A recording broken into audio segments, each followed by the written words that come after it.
All right. We're good? We're rolling. Yeah, I can't even tell because it doesn't even show us on there. All right, everybody. Welcome back to the Village Pod. We're here to talk about everything Pokemon and everything Tabletop Village. With the Village Pod again. Again, we're here. We're here with my couple Joe with Edward Jones. Best financial advisor. Corey Kumasaka. Check my boy out. There we go.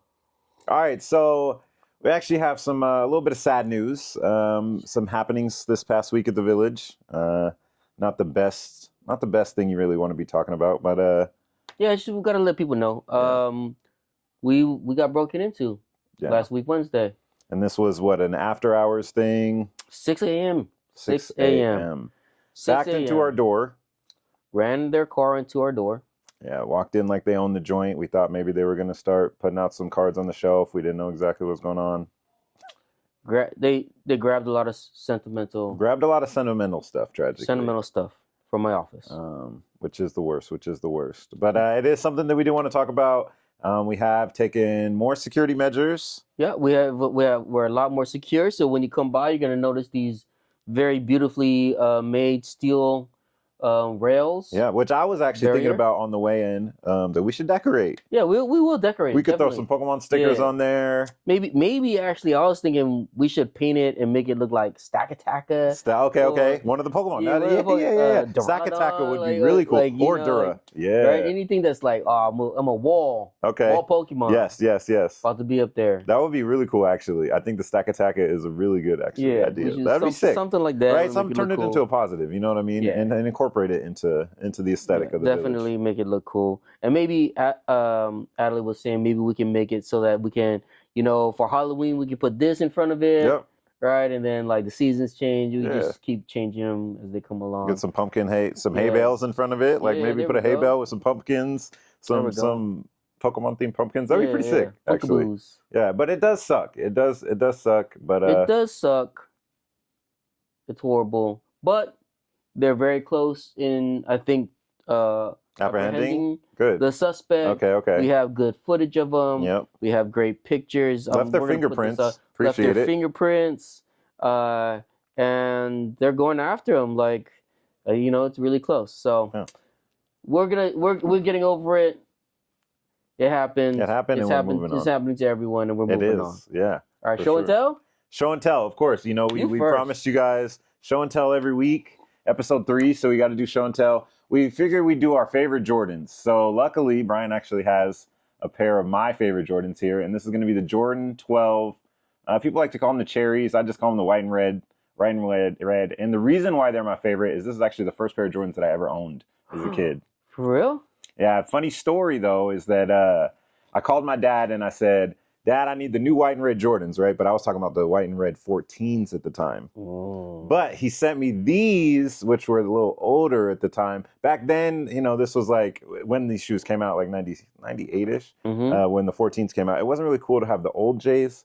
But growing up later on and expanding my Jordan collection, I just found out that the 12s were like probably one of my favorite shoes to hoop in, and they're really clean. Yeah. What you got? What you got for show and tell? These are my favorites. Ooh, a lot of people's favorites. Yeah.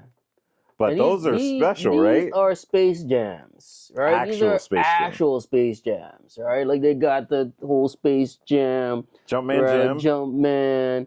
They, they got the yellowing. The real yellowing, not our new stuff we get now. And I think to me, these will always be my favorite one because they're so good looking. They are. It's the black on the black. Yep. And honestly, I never had a pair. Okay. So when we were in college, we happened to we was out of WSU, went over to I think it was the Moscow Mall or something. Okay. Out there in like Idaho. Yeah. Lewiston Mall probably is where you were at. Something. Yeah. And shout out to Lewiston, that's where I was born. We hit the store, and they had these and the cherry lows. Okay. Right, the red white lows, and red lows. Red patent leather. I got and they only had one size, and so my boy got these. Yeah. And I got the cherry lows. Yeah. And I cracked those. I remember playing. I used to play basketball in them. Heck yeah. Of course, that's what you're supposed to do. And I cracked them. Like the patent leather just cracked on it. And yeah, so when I was able to get these again, I felt good about it. That's what's up. That's what's up. Hey, whatever your favorite Jordan is or your favorite tennis shoe, drop it down in the comments below. Let us know. We'd love to know. Yeah. But yeah, those are our two favorites. That's our two favorites. That's two favorites for sure. Next topic actually is going to be a card that got revealed earlier this week. We're going to go over a card that was revealed. It's going to be the new Pikachu EX, the Stellar Tarra Pikachu EX. So I'm pop a picture up on the screen right now. Everybody can take a picture, take a look. It looks really cool, but it actually might be competitive as well. I think it should be competitive. I think it should be competitive as well. I love it when Pikachu or Mew or Mewtwo, some of the flagship Pokemon, Charizard, yep, when they have a deck or a card that comes out where you can build around and like win with, because it's also one of the favorites, the fan favorites. Yep.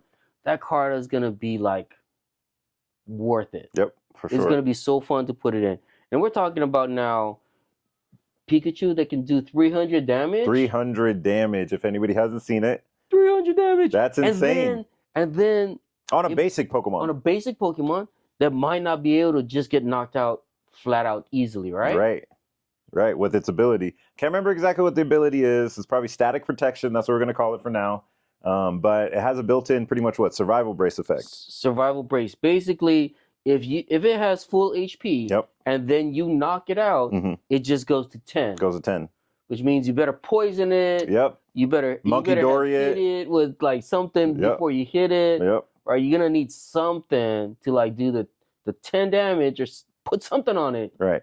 Otherwise, it's living. It's gonna make it right through. Yeah, it's gonna make it through and possibly attack again. Now the energy, you do have to discard all the energy. Correct. So we were thinking about ways, maybe how is this going to be played? Right. One option obviously is going to be Lost Zone. Lost Zone. You'll be able to just attach energy right back onto it. Yep. We've seen it before. But rinse and repeat. 300 damage twice in a row. And do 300 twice in a row. And then, maybe clean it up with Sableye, right? If you're playing against Charizard, you can clean up a Charizard with some Sableye spread or something like that. Another way I know you were saying to play with, obviously, is the new Magneton that's coming out. The new Magneton allows you to grab 3 energy. Yep. From your discard pile. You knock out your own Pokemon. Yep. Give them their prize. Yep. Then you get to put any 3 energy onto your Pokemon. Yeah. Then you get to onto only electric. Onto electric Pokemon. Which works perfect because it's Pikachu. Works perfect because it's Pikachu. And then you play that new supporter that lets you take an extra prize. Oh, Briar. I forgot about that. Oh, man. Briar. Yeah, we might actually be cooking with this.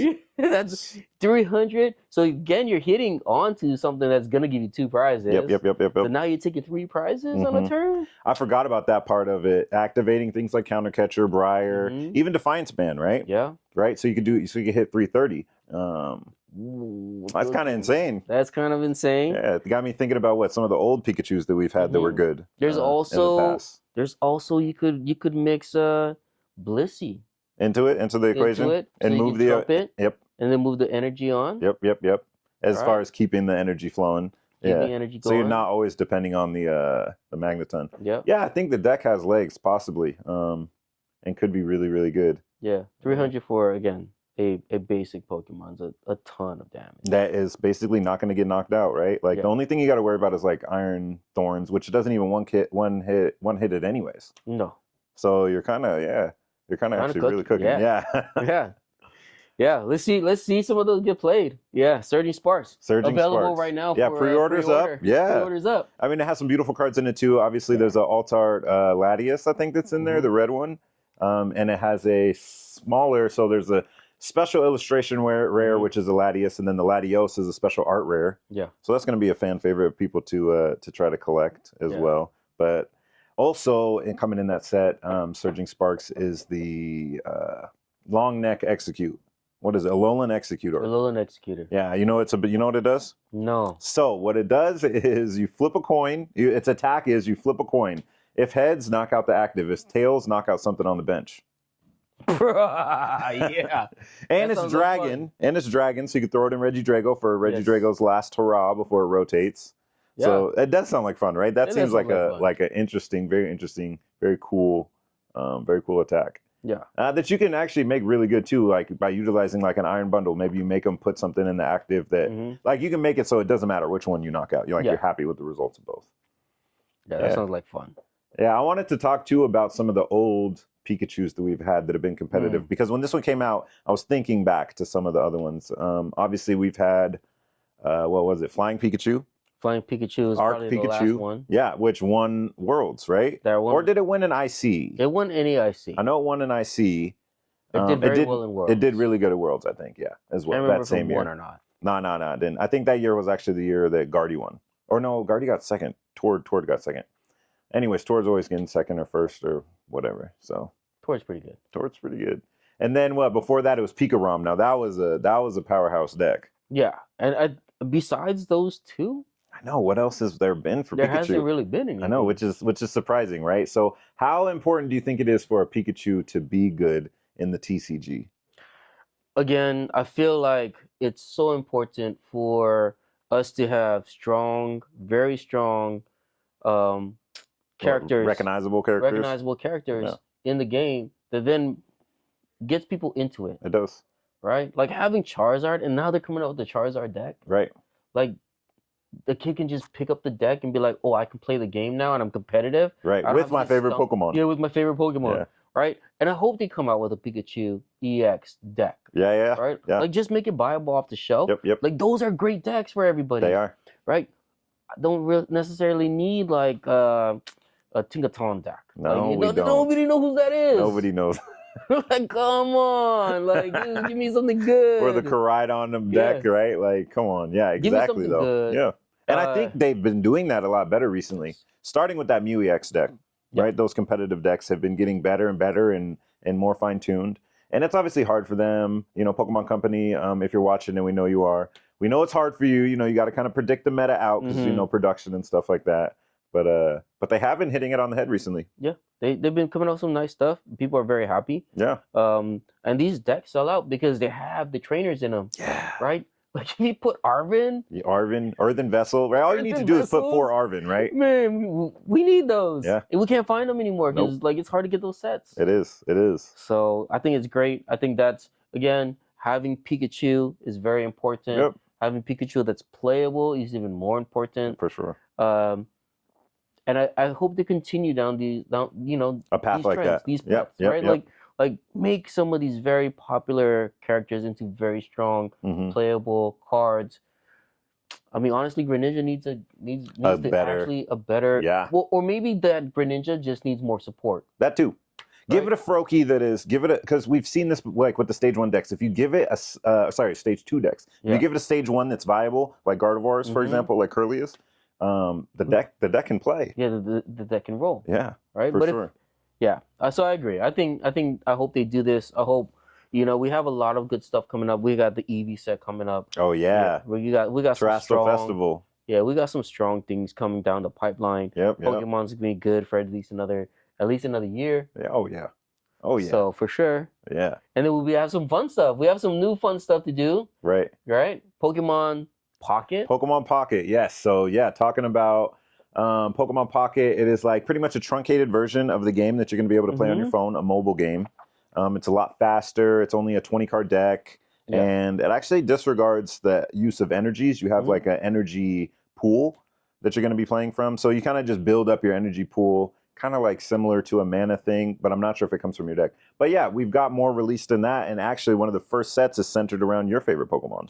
Yeah. Mewtwo. Yeah. So, which is actually really, really cool. And it sounds like, just like we were saying, they're taking that route of putting these very iconic Pokemon front and center. Yeah. Right? The Terrapagoses are cool. Like you were saying, some of the other ones are pretty cool, but people want the recognizable cool Pokemon. Yeah. They love that 151.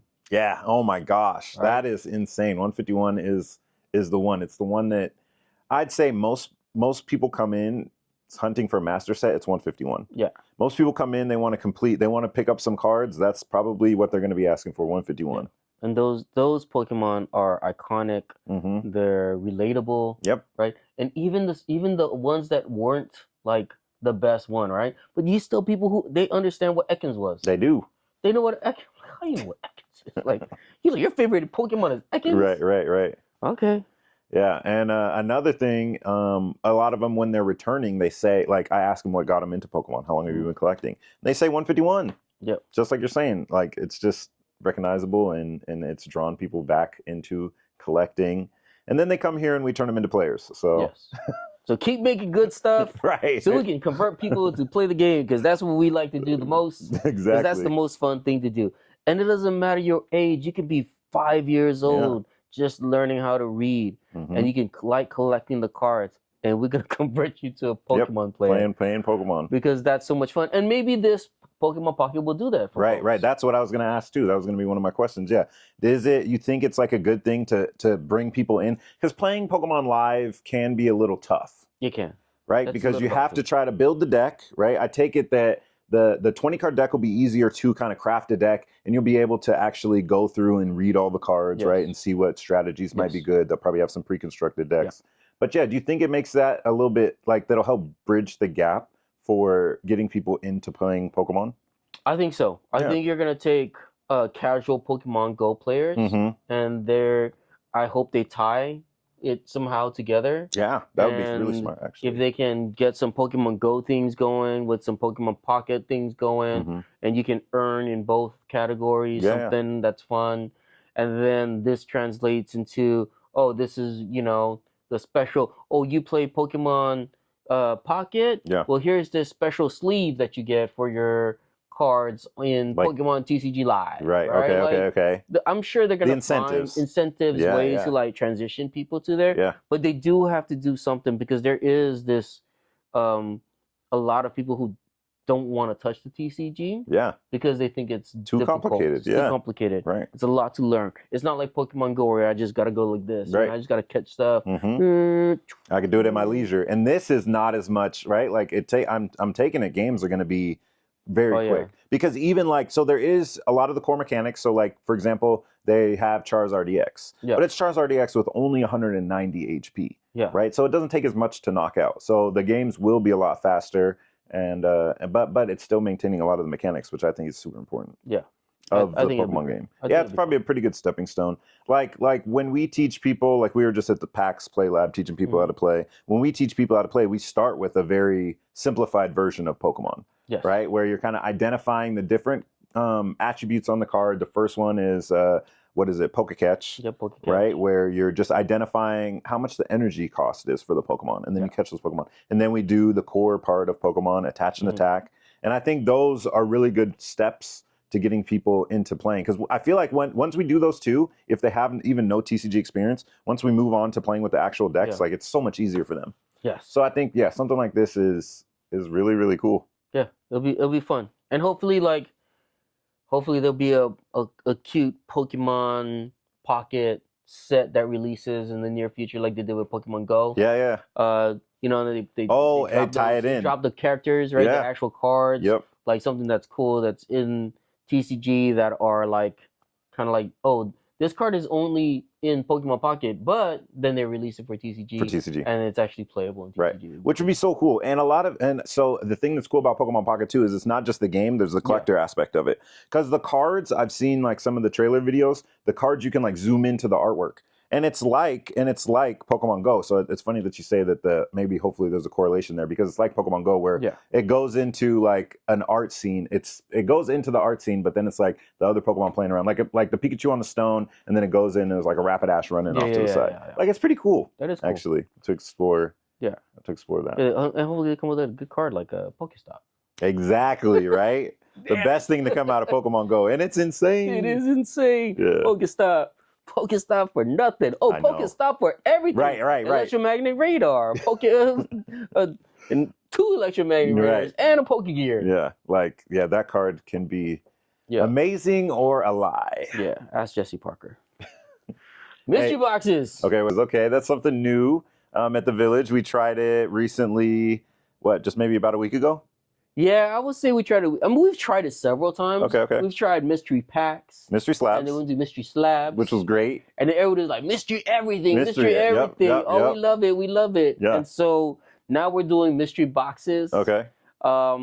Currently we have I think a $45 box, like a $75 box. Yep. $150. A $150 box. $200. A $200 box. But we're gonna go bigger than that. We're gonna go bigger. Okay. And Gigantamax. We're gonna go Gigantamax. Gigantamax mystery box. Yeah, that's what we should call it. For a reasonable price of $9.99. $9.99. Yeah. For the simple price of $1,000, you could too in your box could get one of these. One of those, as well as a bunch of other stuff that we have on this table. Maybe it's not this. Maybe it's not this. Maybe you end up with this. Okay, which is a full complete set of SV1. Let's go. Okay, that's pretty fire. I mean, it has all the good cards in it. Has Arvin. 2 Arvins. We need to take those out for the shop. Probably a Pokegear in there too. Yeah, it has all the good stuff, right? All the art rares. A lot of the art rares in here are underrated. Dang, golden S balls. Golden S balls. The Mirian. The Gardevoirs. The Mirian. It has everything. Dang, you get a play set of Arvins. You could get one of those, or maybe you're getting a couple of these. Ooh, okay. What is that? Team Rocket packs? Team Rocket long crimps. Long crimps. Okay. Maybe you just get a whole thing of this. A case of booster bundles? What comes in there? Like 12? No, that's 10. 10 of them. Okay, 10 of them, right? Yeah. That's a good one of the hottest sets, right? That's $500 right now retail. Yeah. Right? And so all of these mystery boxes actually, so speaking on that, all of them that we've created, right? Like, for example, the $45 one. Yeah. $45 one has, I think, what is it? $60 worth of value. Yeah, they all... $60 worth of value in it. The $150 one has at least $200 worth of value in it, right? Yeah. And it's all good stuff. Yes, it's all good stuff. We're putting slabs in there. We're putting slabs in there. We're putting stuff that you've never seen before. Like some people have never seen. This is a Topps box topper. Right, we're putting stuff like this in there. You might get, yourself in the Japanese Charizard deck. I actually kind of want that for the sleeves. Yeah, me too. Actually, you might get a stuffy. A lot of Japanese exclusive stuff too. Japanese exclusive Some blind boxes is what we have. Some blind boxes. You might get this cool Umbreon Funko Pop. Yep. And we're just trying to get it ready, right in line. We know the holidays are coming up. Yep. Right, it's Halloween. It's easier for them to come in and just have that mystery box, right? Yeah, and it's like, man, we already like packs. We already know, right? We're hoping that if we bought 5 packs of these, we're gonna get the Umbreon V Max. Yep. That's what I'd want. Yeah, but now you might get this. You might get this. Right. You might get the whole set. And they all have kind of structured things. It's like usually going to be a booster box ETB and then a couple other mystery items that all are major value. Yeah. It would, I think what it is everybody's been looking for trying to draw the fun out of what we're doing, and we're just adding value. It really is. Nothing is gonna be less than what you pay for. It's gonna be more. Always more. 20-30% more than what you paid for. Exactly what we were doing with the mystery slabs. If anybody's had any experience with those, I mean, it was you got a pack and guaranteed the card was already a base minimum of what you paid. Yeah, and people were always happy. We've got no complaints, and so we figured we'd just lean into it, right? Yeah. You won't get this. Yeah, tragically. This is mine. But yeah, I think it would be a fun thing to do. Yeah. And so this is it's corresponding with the holidays. Yeah. And it's a good way for us to give back a little bit too, right? Exactly. Just giving a little, and before we drop some huge discount on Black Friday. Right. Which we hope that. I hope that our Black Friday is not really more of a just buy stuff kind of day. I think we're gonna make it into more of a holiday party, have fun. There'll be some discounts, but we want people to come and play the game. Yeah, and give out a lot of prizes. That'd be sick, actually. That would be really cool. Pokemon Black Friday. Yeah, almost a Pokemon Day. Yeah, Pokemon Day, Black Friday. After you've stood in line to get your 60-inch TV. Yeah. The one that was at Target. You could come on down here and have some fun. Yeah, bring your leftovers from your turkey day or whatever, Have a leftover potluck too. Yeah, leftover potluck. That'd be sick. Right? Actually, I'm down. I'm down for that. You down for that? Yeah. I'm gonna make sure someone brings. I love mashed potatoes. Ooh, I get down with the green beans. With the green beans? Green bean casserole with the onions on top. That's what I vibe with. With the cream of mushroom. Yep. Of course. Of course. Yeah, it's only September. I know. We're talking about Thanksgiving already. We haven't even reached October. Yeah, Halloween's coming up. I know. That's about to be sick. But speaking of parties, man. So yesterday. Today is the 25th. Yep. Yesterday on the 24th. Major announcement by Shook the Pokemon World. Shook the Pokemon World. Pocket Monster. Announced where there will be Card Party 3 West. Card Party 3 West. So what is it now becoming maybe a coastal thing? It's becoming a coastal thing. I think they're gonna go do this every year. Okay. So back and forth. October 3rd through the 5th. That's Friday through Sunday. Yeah. 2025 will be right here in Seattle. Let's go. That's actually sick. Guess what Pat Flynn did for us? What? He's like, home of Tabletop Village. The ones who brought to you last year Card Party to play. Because you guys were there last year. Yeah, we were. And we had a great time. We taught a lot of people how to play the game. Yeah. And so they're inviting us to go back to Tampa. Okay. And then, then they announced that they're going to be in Seattle. And so we're excited for it. It's, to me, that's a big deal, right? We're talking, it's a year away. It is. But I'm excited right now. I'm excited right now. I want to go. I can't wait to go. More excited as time goes along. I think we're going to be feeling it. I think it's going to be one of the greatest events that we've had here in Seattle. Yeah, for as far as the card show goes, I would say for sure. As far as the card show goes, we don't get the big national card shows. Nope. We get some smaller shows here and there. Mm-hmm. We get the Emerald City Comic Con. Right. We get but nothing like hyper focused. But never like this big on trading cards. And especially like Pokemon. Yeah. Basically in the backyard of Pokemon International. Yeah, and of Tabletop Village. And more importantly, of Tabletop Village. In our backyard. I expect us to come out in droves, over 300 people wearing Tabletop Village. Yeah. And then everybody's going to sit down at this tournament and they're going to be like, wait, why is the tournament like all Tabletop Village? They're going to think it's rigged. Everybody's going to be like, do I need one of those shirts to play? Is that what's going on here? Yeah. I'm like, nah, it's just everybody, Yeah, everybody's here to play. Well, so what do you think we could bring to Card Party? I know last time we were there in Florida, we did a lot of the Learn to Play. And then had a couple tournaments. Few tournaments, yeah. And then we even had like a bounty system where you got to play against probably one of the best players, two of the better players in the junior division. Junior and senior divisions. Yep. You played some against bounties. Those guys, yeah. And what we were giving out Unified Mind packs if you beat them, Cosmic Eclipse packs. Cosmic Eclipse packs if you beat them. That was pretty cool. But yeah, I don't know what we're gonna do this year.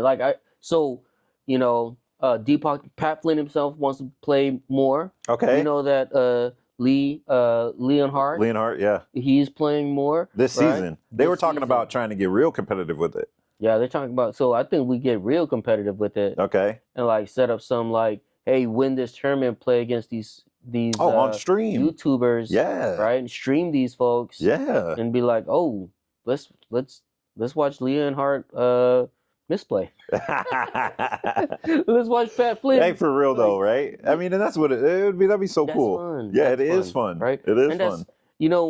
When Leonhardt announced that he wanted to play Pokemon, I was like, ooh, this is good. It's real good. It's good for the culture because it bridges the gap, right, between competitive and collectors. It does, and that's what we're looking for, right? And that's what we do here. That's what we do, and we have the bigger folks doing it. Yep. It just validates what we've been doing. Exactly. Right for the last 4 years. For sure. We've been on the right path. Yep. We stuck to it. We didn't veer. No deviation. Yeah. No deviation. We're still here. Yeah. Yeah. So it works. It's so cool. It's so exciting. Yeah, I can't wait to see what we do there. I just can't wait to see it in general. I didn't get to go last time, but I mean, I can just imagine everything Pokemon, right? Yeah, so many vendors, so many events. Yes. And hopefully we'll be able to provide quite a few of them. Yeah. That'd be so cool. And fun stuff. Right. Like they're over here, people are flicking energy cards at things to hit a wall to hit something. Hit something. Okay. right? They're having pack battles. Almost like carnival style? Basically, it's a big carnival and a big, like, fun event. There's all the vendors. There's all the casters are there, right? All the content creators are there. Yes, yeah. Like, people are collecting, they're trading, they're digging through bulk. Yeah. Like, I swear we spent some time digging through this bulk because it's like some Arvins. Man. Yeah, get the Arvins, the playables, we gotta get all some that. Arvins. Yeah. Now everybody's gonna know, right? Like, what's the next thing? Yep. Yeah, there was a lot of fun things to do. We know that when people come to Seattle, it's gonna be Pat Flynn's, like, he's hosting the show, but man, we're like, it's our time to shine. It is gonna be our time to shine. It's crazy. Like, it's like if Pokemon would actually do a regional in Seattle. Right. It's going to be the closest thing we get. It's the closest thing right? And that's what I'm thinking too, right? We have like a big, huge tournament like that and try to bring even more people, right? Incentivize a lot of the good players from California, Oregon, all those guys. And trying to bridge, like us trying to bring our competitive side to bridge it with with a lot of his collectors. Yeah. I think that'd be so this is going to be so fun. I can't wait. Yeah, we got a year to make it happen and it's going to be, it's going to be amazing. It's going to be amazing. So we're happy. We're so excited. We're very appreciative. Yeah, that we can even be a part of it, right? Oh, yeah, man. It's so cool. Being a part of it last year, and then once again, he said that hopefully we can do the same thing in the same capacity. Yeah. It's so cool. And maybe even something larger, you know. Yeah. We go big. Yeah. But I think that's the pod for the week. Thank you, everybody, for watching. Yeah. We'll see you next week for episode 4. Remember, drop a comment, a like, subscribe if you enjoy what we're doing. Ask a question. Check out the Poke Kids podcast. Episode of that will probably be coming out probably tomorrow. So, yeah, their second episode. But, yeah, until next time, peace. Peace.